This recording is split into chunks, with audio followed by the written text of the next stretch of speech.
Hi friends, कैसे हैं आप लोग। उम्मीद करता हूं कि आप लोग बहुत ही बढ़िया होंगे। तो चलिए आप लोगों के बीच में फिर से एक वीडियो लेके आ गया हूं जो कि कमेंट में रंजीत कुमार द्वारा पूछा गया है। तो आज मैं उन्हीं का जवाब देने वाला हूं वीडियो के माध्यम से कि जमाबंदी संख्या बटा में क्यों लिखा हुआ होता है। इनका कहना है जमाबंदी संख्या बटा में तो नहीं लिखा होता है। यह सही बात है कि जमाबंदी संख्या बटा में नहीं लिखा जाता है। ठीक, तो फिर इनका जो मिला है रंजीत कुमार जी को, जो बटा में जो जमाबंदी संख्या मिल गया है, तो यह फिर उस चीज़ को समझ नहीं पा रहे हैं। ठीक है, तो चलिए आज मैं उसी मुद्दा पे बात करता हूँ।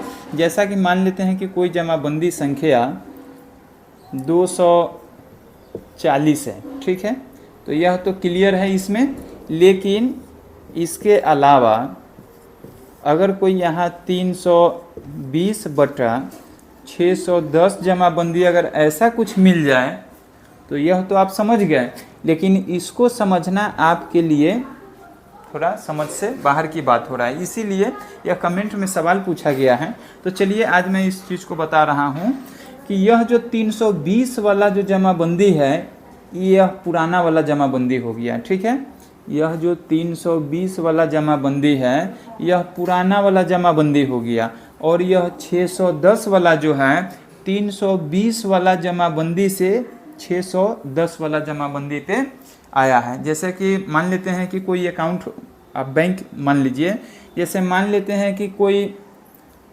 यूको बैंक खोला।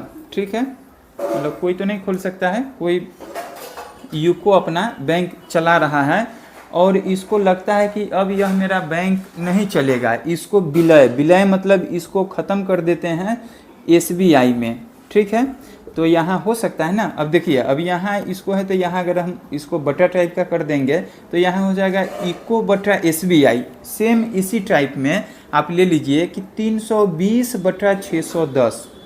ठीक है, तो यूको में जिन लोगों का बैलेंस होगा, अकाउंट में पैसा होगा, यह पैसा ऐसा तो नहीं है कि यह जब ख़त्म हो गया मान लेते या फिर यह बैंक भाग गई। ठीक है, तो भाग गई तो ऐसा तो नहीं कि यह अकाउंट का पैसा लेकर भाग जाएगा, नहीं, ऐसा नहीं होता है। बल्कि इको में जिन भी व्यक्ति का पैसा होगा वो सभी पैसा कहाँ आ गया, SBI में। ठीक है, तो यहाँ इको बटा SBI सेम यही प्रोसेस है कि यहाँ 320 बटा 610। ठीक, तो यहाँ दो सिचुएशन में ऐसा बटा आने का कारण होता है। ठीक, बल्कि यह बटा में लिखा नहीं जाता है, ऐसा दो सिचुएशन में होता है, जो कि मैं दो सिचुएशन आपको बता रहा हूँ। तो पहला सिचुएशन आपको यह आएगा कि मान लेते हैं यह जो 320 वाला जमाबंदी पंजी जो हुआ रजिस्टर ट्रू का, ठीक है, वह फट गया हो या फिर जल गया हो, किसी कारणवश कुछ नुकसान हो गया हो। ठीक है, तो या तो यह फट गया है तो इसको मान लेते हैं, अगर हम लोगों का कोई रजिस्टर होता है, सेम इसी तरह ऑफिस में होता है, तो हम लोग भी मान लेते कोई अगर कोई चीज़ लिखना होता है, जैसे कि हम लोग चुमाउन जो होता है उसका पेपर जो कॉपी जो होता है उस पर नाम लिखा होता है, अगर वह पुराना हो जाता है तो हम लोग क्या करते हैं, उसको फेयर कर देते हैं। ठीक है, सेम वही यह पुराना वाला 320 पुराना वाला हुआ। ठीक है, इस चीज़ को फेयर किया गया है। पहले सिचुएशन में 320 पुराना वाला हुआ, यह नुकसान हो रहा है, आने वाला समय में यह कुछ दिखेगा ही नहीं, इसीलिए यह 610 पे लेके आ गया है। तो यही चीज़ 320 वाला 610 में आ गया। ठीक है, जैसे कि इको वाला बैलेंस SBI में आ गया। ठीक, पहला सिचुएशन। और दूसरा सिचुएशन क्या होता है कि जैसा कि मान लेते हैं कि 320 ही लेते हैं हम, 320 हुआ। अब 320 किसी मान लेते कोई ज़मींदार है, उसका दो बेटा है। ठीक, इसका दो बेटा है। यह 320 वाला जमाबंदी जो है इसका दो बेटा है। अब इसी जमाबंदी को जब छिटकाया जाएगा, ठीक है, तो या तो यहाँ उसको पूरी नंबर दे दिया जाएगा, और नहीं तो यहाँ पहला बेटा को और दूसरा बेटा को 320 फिर आ जाएगा बटा।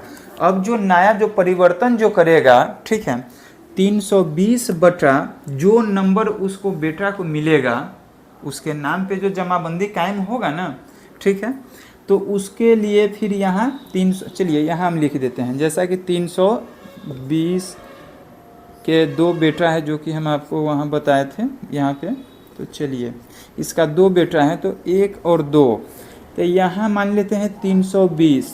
320 क्यों लिखे? क्योंकि यहाँ से आ रहा है, ठीक है, इस जमाबंदी से आ रहा है, जमाबंदी संख्या रजिस्टर ट्रू से आ रहा है, ठीक, यह रजिस्टर ट्रू का बात चल रहा है। तो यह 320 जमाबंदी आया। अब इसको क्या करेंगे? बटा में इसका, यह बाप का संपत्ति हो गया, मान लेते हैं कि यह बाप है और नीचे जो बेटा 1 और 2, 320 का बेटा 2 है, तो यहाँ जो बेटा के नाम से जो जमाबंदी चढ़ेगा उसको कुछ नया तो मिलेगा। ऐसा तो नहीं है कि बाप का और बेटा का मोबाइल नंबर एक ही रहता है और एक ही नंबर दोनों, ऐसा तो नहीं देखे होंगे। सेम उसी तरह यहाँ पे जमाबंदी फिर बेटा को अलग मिलेगा। तो मान लेते 320 और जो बेटा का जमाबंदी मिला वह 530 मिल गया, ठीक है। या फिर दूसरा बेटा को जो फिर आएगा, फिर तो यह 320 से ही लेगा। ऐसा तो नहीं कि यह 320 वाला छोड़ करके किसी और को ले लेगा, नहीं, जिसका जहाँ उत्तराधिकार होता है वहीं से वो लेगा, ठीक है। तो 320, यह क्या हुआ? 320 फिर बटा आ गया, या तो अब यहाँ 529 होगा या फिर 531 होगा। अब लोग बोलेंगे कि 29 और 31 फिर सर आप क्या लिख रहे हैं? तो मैं इसलिए लिखा हूँ क्योंकि मान लेते यहाँ 530 हुआ, तो या तो जो भाई है इसका, एक का जो भाई है दूसरा, तो या तो एक जमाबंदी आगे होगा नहीं तो पीछे होगा, ठीक है, होगा तो एक ही साथ, इसीलिए यहाँ या तो 529 होगा नहीं तो 31 होगा। हो सकता है आप हमसे बड़े या हम आपसे बड़े, ठीक है। तो सेम उसी तरह तो मैं यह समझ जाऊं कि जो जमाबंदी संख्या बटा में क्यों होता है यह मैं बताया। इसके बारे में आप लोग, उम्मीद करता हूं कि बहुत अच्छा से समझ गए होंगे। अगर आप लोग को कहीं डाउट रहा तो प्लीज़ आप लोग कमेंट कीजिए। और रंजीत जी से एक मैं आग्रह करूँगा, गुजारिश करूँगा कि आपके कमेंट पे मैंने वीडियो बनाया है, कम से कम आप 20-25 लोगों को शेयर कीजिए और हमारे यूट्यूब चैनल असलम ऑफिशियल 6193 को सब्सक्राइब कीजिए और हमारे हर वीडियो को देखिए, नॉलेज लीजिए और जितना हो सके उतना शेयर कीजिए, ताकि हमारे चैनल असलम ऑफिशियल 6193 को प्लीज़ आप लोग सब्सक्राइब कीजिए और सपोर्ट कीजिए। फिर मैं मिलता हूँ नेक्स्ट वीडियो में। जय हिंद।